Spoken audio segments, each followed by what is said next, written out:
Happy New Year! I'm Davy. I'm awesome. And welcome to Davy's Awesome Movies, where I review the styles of movies that I love, alternative, B-rated, cult flicks, and hopefully you enjoy them. And being that it's the new year, I figured, why not give you guys a review of one of my favorite movies growing up that came out the year I was born. That's right, in 1982. This movie was directed by Don Coscarelli, probably not saying that right, and was written by Don Coscarelli and Paul Pepperman, and it was released through MGM Studios and Lazar Investment Company. Ladies and gentlemen, one of the best movies from my childhood, The Beastmaster.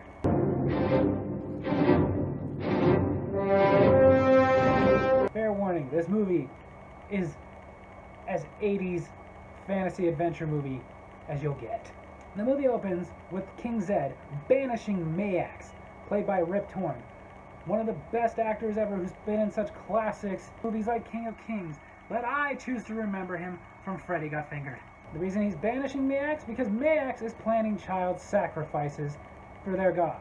The unborn child is yours. That's pretty ballsy to just tell the king that. It must be cut from its mother, branded with the sign of R, and sacrificed. But then again, some of these people believe in Mayax so much that they're willing to do this. Despite all this, though, King Zed still doesn't kill him, just banishes him. And Lord knows that would never come back to haunt you. That night, one of Mayax's witch women, don't get mad at me, that's how they're casted, witch women. They pour blue liquid on the necks of the king and queen while they're sleeping, which somehow makes them unable to move, and she does this little spell that puts the king's unborn child into a cow. Oh, this stuff is sticky. After the baby is out of the cow, the witch woman brands it with the mark of their god and is ready to sacrifice it. Yeah! However, she disappears and then reappears.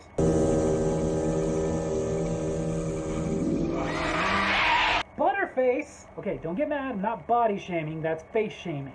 There's a difference. This man, who they didn't actually give a name to in the cast, he simply casted as Dar's father, runs the witch woman through with a sword and throws her into the fire, then takes the baby and raises it as his own. Then, one day, as Dar is a teenager, and he's teaching Dar how to use weapons and stuff like that, a bear comes out.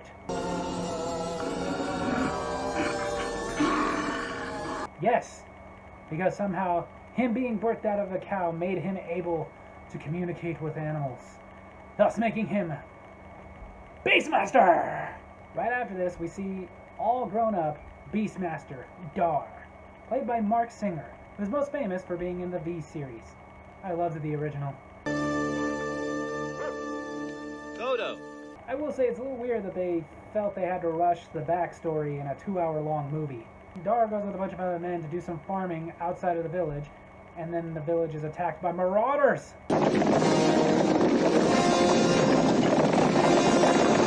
The villagers are doing the best they can to fight them off, but they are outnumbered, outmatched, and, well, these guys have horses and much better weapons. After this, Dar and the rest of the other men run back to the village to try to help, and Dar does the best he can, but even he's outnumbered.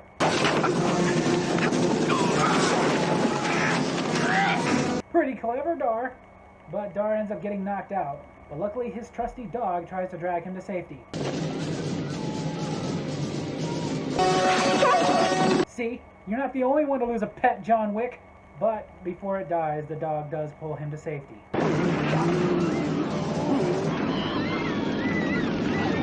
And people wonder why I prefer dogs. Dar awakens and suddenly he can see through the eyes of a hawk. Beastmaster! He goes back to the village and sees that everybody from the village is dead.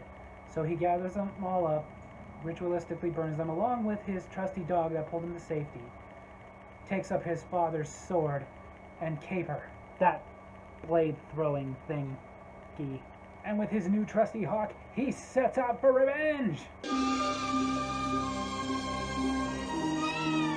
Beastmaster! Is he gonna keep doing that Beastmaster thing throughout the whole review? Oh yeah. No, there was no point to that. Dar then chases a couple of ferrets that stole something from him, but while chasing them ends up in quicksand.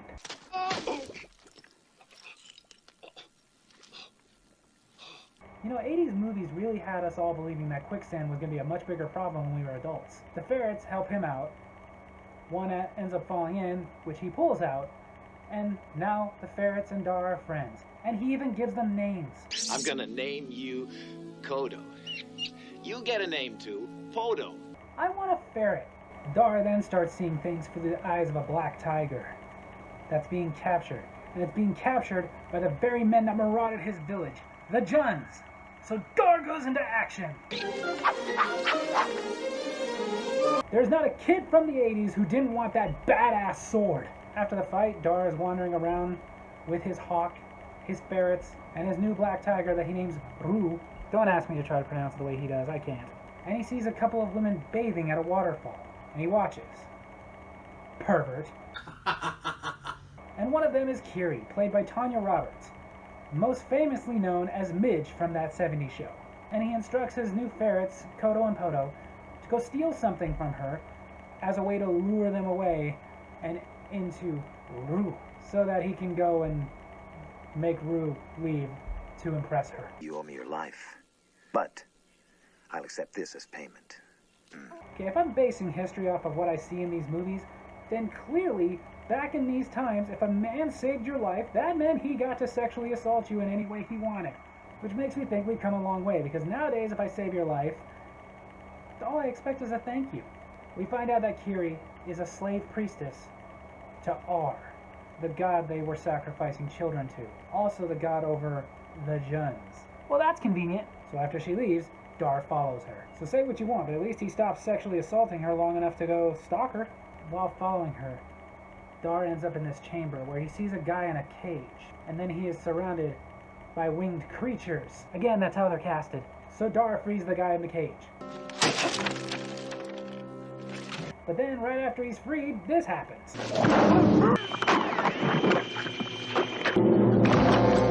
Ew. Seems to me like you probably should have just left him in the cage. These winged creatures surround Dar, but then let him leave and give him a medal because his hawk landed on a statue of a bird.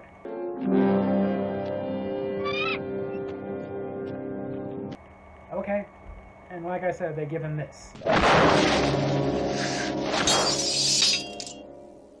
Now, you may be going like, this entire scene was pointless. Just wait. Then Dar arrives at the city of the Juns, which was also the city he was born in. On his way in, though, he sees a bunch of skeletons on stakes.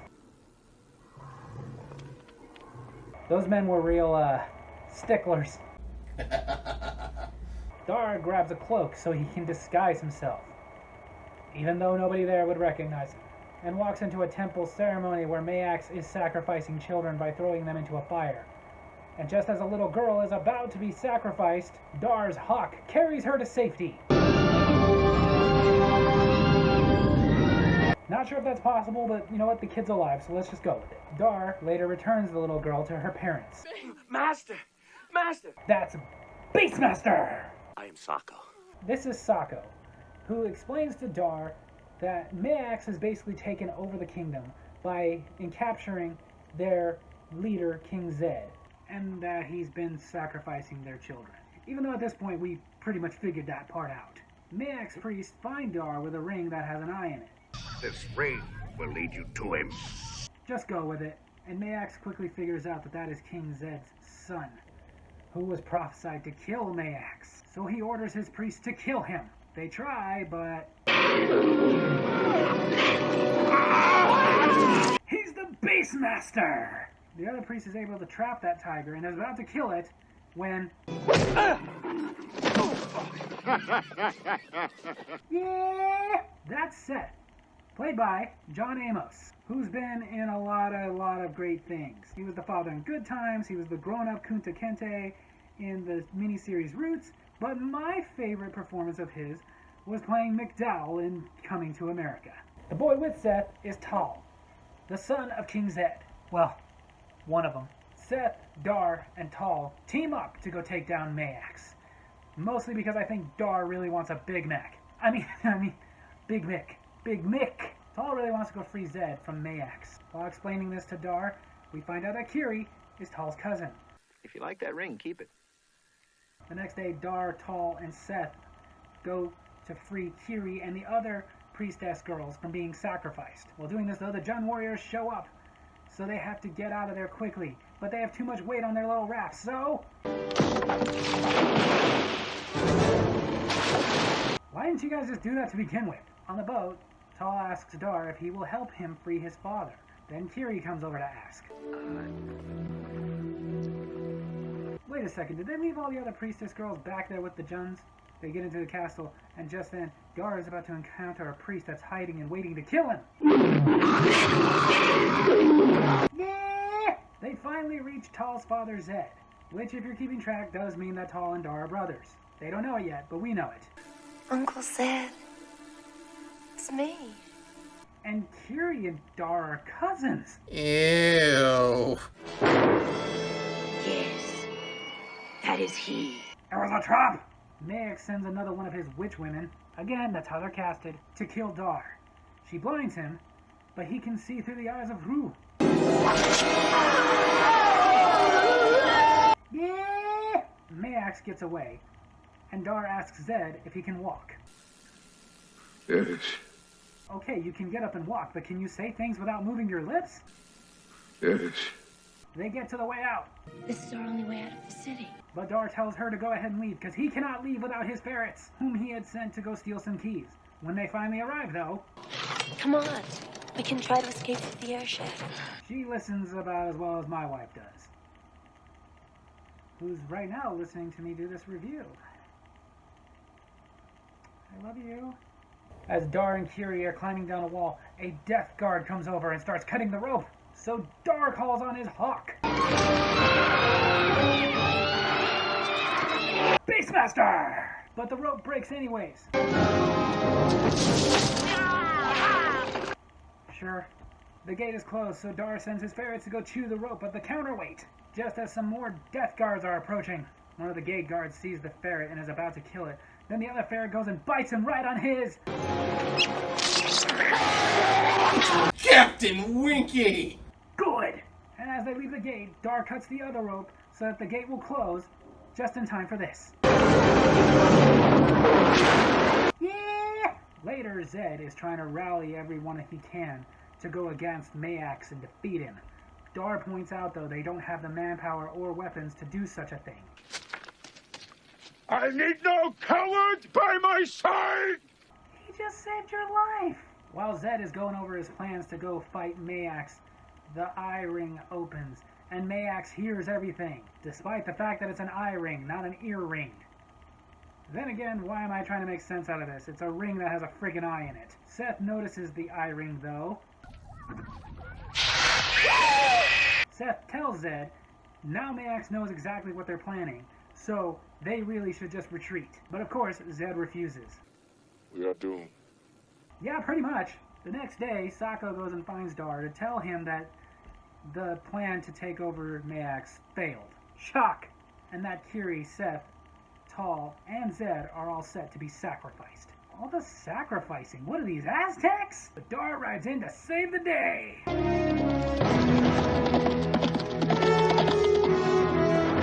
Even the music in this movie is so freaking 80s. Dar shows up and climbs to the top of the temple. Imagine riding a slinky down that thing. Mayax unveils to Zed that this was the son that they took out of his wife's stomach. Join your lost son. Oh, you're gonna pay for that. Anticlimactic. Then Dar takes out the final witch woman.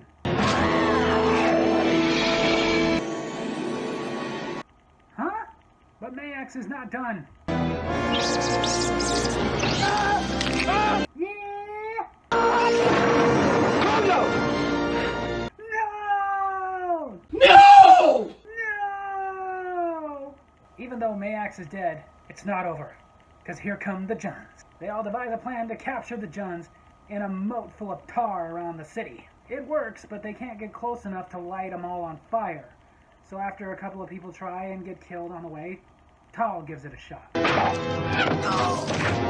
Man, Dar's family reunion is not going well. But Kiri sets one of the soldiers on fire and...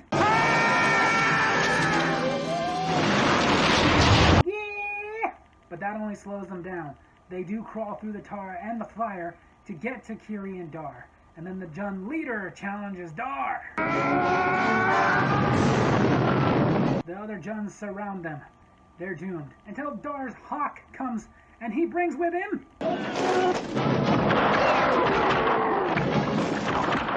It's a good thing they like you. Now it turns out Tal is going to be okay. And even though Dar is the oldest and should now be the king, he doesn't want to. He says he's going to leave that to Tal, and he's going to go off and have adventures. And boy, does he ever have some adventures, but that's for future videos. Dar leaves with Kiri, and Hu, and the Hawk, and...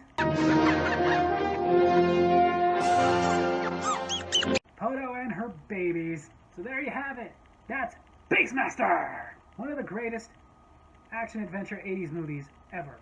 Now, I will admit the acting in this isn't very great, which is weird considering the great cast it has, with Mark Singer, Tanya Roberts, John Amos, Rip Torn, but it was a very thrown-together action movie like we got in the 80s. But the action was amazing. The costumes, the swordplay, all fantastic. Even the story itself was really good. Nowadays, it's not too original, but back then it was original enough.